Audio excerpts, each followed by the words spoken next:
Assalamualaikum warahmatullahi wabarakatuh. Perkenalkan, nama saya Yelsem Multiawarencia dengan NIM PU 7139025149. Saya dari kelas 1C. Jadi pada video kali ini saya akan mempresentasikan atau menjelaskan hasil praktikum fisika farmasi saya dengan judul Pengaruh penambahan surfaktan Twin 80 terhadap kelarutan asam salisilat. Jadi, praktikum ini dilakukan untuk mengetahui bagaimana penambahan surfaktan Twin 80 dapat mempengaruhi kelarutan asam salisilat dalam air. Selain itu, praktikum ini juga bertujuan memahami peran surfaktan dalam meningkatkan kelarutan suatu zat yang sukar larut, khususnya pada bidang formulasi farmasi.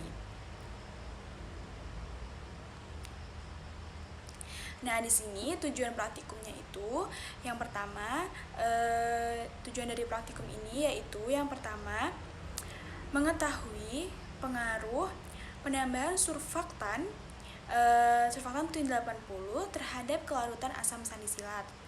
Tujuan yang kedua yaitu menentukan apakah peningkatan konsentrasi Twin 80 dapat meningkatkan jumlah asam salisilat yang larut. Tujuan yang ketiga atau selanjutnya yaitu memahami mekanisme kerja surfaktan dalam membantu proses pelarutan zat. Jadi, dasar teorinya yaitu kelarutan adalah kemampuan suatu zat untuk larut dalam pelarut tertentu hingga membentuk larutan yang homogen. Asam salisilat ini termasuk zat yang sukar larut dalam air. Karena itu diperlukan bahan tambahan yang dapat membantu meningkatkan kelarutannya. Selanjutnya, salah satu bahan yang digunakan yaitu surfaktan. Jadi apa itu surfaktan? Jadi surfaktan adalah senyawa yang memiliki dua gugus, yaitu gugus hidrofilik yang suka air dan gugus lipofilik yang suka minyak. Sedangkan apa itu Twin 80? Jadi Twin 80 adalah surfaktan non-ionik yang sering digunakan dalam bidang farmasi sebagai emulsifier, solubilizing agent, dan wetting agent. Lalu pada konsentrasi tertentu surfaktan itu dapat membentuk yang namanya misel. Jadi misel ini tuh mampu menangkap molekul asam salisilat yang sulit larut tadi, sehingga zat tersebut menjadi lebih mudah terdispersi dalam air.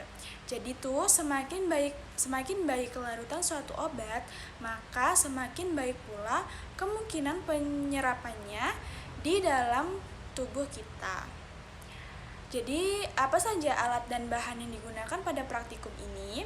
Jadi, alat yang digunakan pada praktikum ini itu antara lain ada buret yang berukuran 50 ml, Erlenmeyer yang berukuran 250 ml, terus gelas ukur, terus pipet volume 10 ml, terus timbangan analitik, batang pengaduk, labu ukur 1000 ml, dan yang terakhir ada corong kaca. Sedangkan bahan yang digunakan yaitu ada asam salisilat tentunya, terus Twin 80, terus NaOH 0,1N, ada asam oksalat, aquades, terus indikator PP, dan etanol. Baik, selanjutnya prosedur praktikum.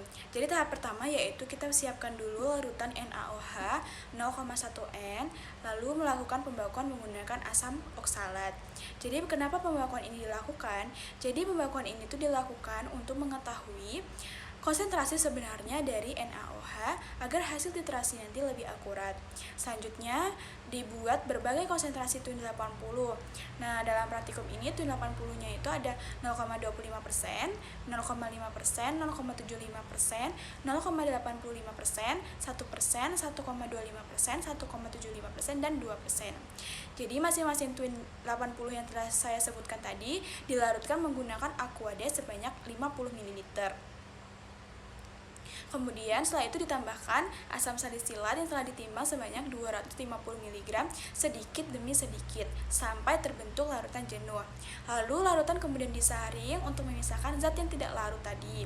Terus filtrat hasil penyaringan lalu dititrasi menggunakan NaOH dengan indikator PP hingga terbentuk warna merah muda. Jadi volume NaOH itu kemudian dihitung, volume NaOH yang digunakan kemudian dihitung untuk menentukan jumlah asam salisilat yang larut. Setelah semua data diperoleh, dibuatlah hubungan antara konsentrasi TUIN 80 dengan kelarutan asam salisilat. Nah, di sini saya akan menjelaskan hasil praktikumnya. Jadi berdasarkan hasil praktikum yang telah dilakukan, diperoleh bahwa kelarutan asam salisilat dalam Aquades tanpa TUIN 80 sebesar 148,672 mg per 50 ml. Sedangkan setelah ditambahkan dengan TUIN 80 dengan konsentrasi 2%, kelarutannya itu meningkat menjadi 161,600 mg per 50 ml. Selain itu, hasil pembakuan NaOH menunjukkan molaritas rata-rata sekitar 0,117 molar. Jadi hasil ini tuh menunjukkan bahwa penambahan TUIN 80 memberikan pengaruh terhadap peningkatan kelarutan asam salisilat. Namun peningkatan yang terjadi itu tidak terlalu besar dan tidak terlalu stabil pada setiap konsentrasi TUIN-nya. Nah, di sini saya akan menjelaskan pembahasan yang telah saya tulis di laporan praktikum saya. Jadi pada praktikum ini tuh digunakan asam salisilat karena senyawa ini tuh termasuk zat yang sukar larut dalam air. Jadi menurut Farmakope Indonesia, kelarutan teoritis asam salisilat dalam air tuh sekitar 108,69 mg per 50 ml. Namun pada hasil praktikum yang diperoleh, kelarutan sebesar 148,672 mg per 50 ml. Nah, nilai ini tuh lebih tinggi dibandingkan dengan standar teori. Perbedaan hasil tersebut dapat disebabkan oleh beberapa faktor. Nah, yang pertama yaitu kesalahan saat titrasi. Jadi penentuan titik akhir titrasi menggunakan indikator PP bersifat subjektif karena warna merah muda itu yang muncul bisa saja terlalu pekat atau terlalu muda sehingga volume NaOH yang digunakan dapat berlebih. Nah, faktor yang kedua yaitu suhu. Jadi semakin tinggi suhu, maka kelarutan zat biasanya meningkat. Terus apabila suhu ruangan praktikum lebih tinggi dibandingkan dengan suhu standar Farmakope, maka jumlah asam salisilat yang larut juga meningkat. Lalu faktor yang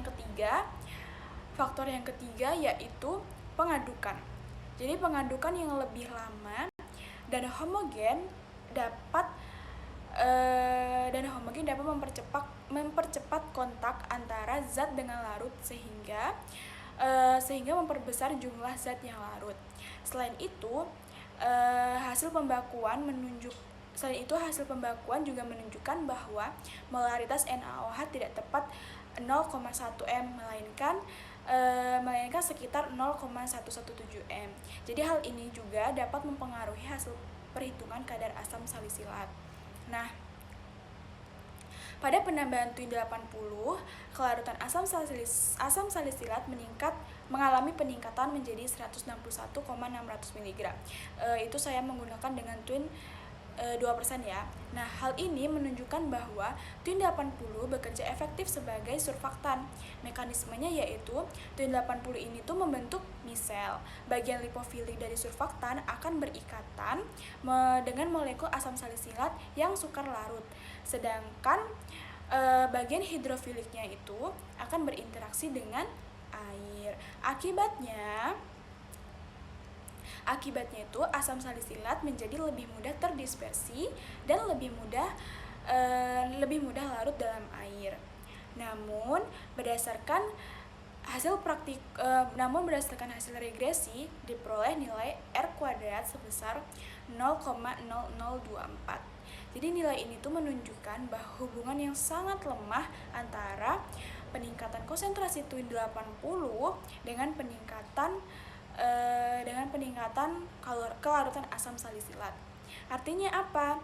Artinya, kenaikan konsentrasi Twin 80 tidak selalu diikuti peningkatan kelarutan secara stabil. Nah, hal ini tuh kemungkinan dipengaruhi oleh beberapa faktor. Yang pertama yaitu ketidakhomogenan larutan. Terus yang kedua kesalahan pembacaan buret. Terus yang ketiga variasi suhu serta perbedaan teknik kerja antar praktikan. Namun, walaupun demikian, secara umum hasil praktikum tetap sesuai dengan teori karena surfaktan terbukti mampu meningkatkan kelarutan zat yang sukar larut. Nah, dalam bidang farmasi, peningkatan kelarutan sangat penting karena apa? Karena dapat meningkatkan bioavailabilitas obat sehingga obat itu lebih mudah diserap oleh tubuh. Jadi, kesimpulan dari praktikum ini yaitu, berdasarkan praktikum yang telah dilakukan dapat disimpulkan bahwa penambahan surfaktan Twin 80 dapat meningkatkan kelarutan asam salisilat dalam air. Terus kelarutan asam salisilat tanpa surfaktan sebesar 148,672, sedangkan pada penambahan Twin 80 2% meningkat menjadi 161,600 mg per 50 ml. Nah, Twin 80 ini bekerja dengan membentuk misel yang membantu proses pelarutan asam salisilat. Meskipun hubungan peningkatan konsentrasi Twin 80 dengan kelarutan masih lemah akibat faktor eksperimental, tujuan praktikum secara umum telah tercapai. Nah, sekian presentasi atau penjelasan dari saya yang dapat saya sampaikan. Mohon maaf apabila terdapat kesalahan dalam penyampaian maupun penjelasan. Terima kasih atas perhatiannya. Saya akhiri. Wassalamualaikum warahmatullahi wabarakatuh.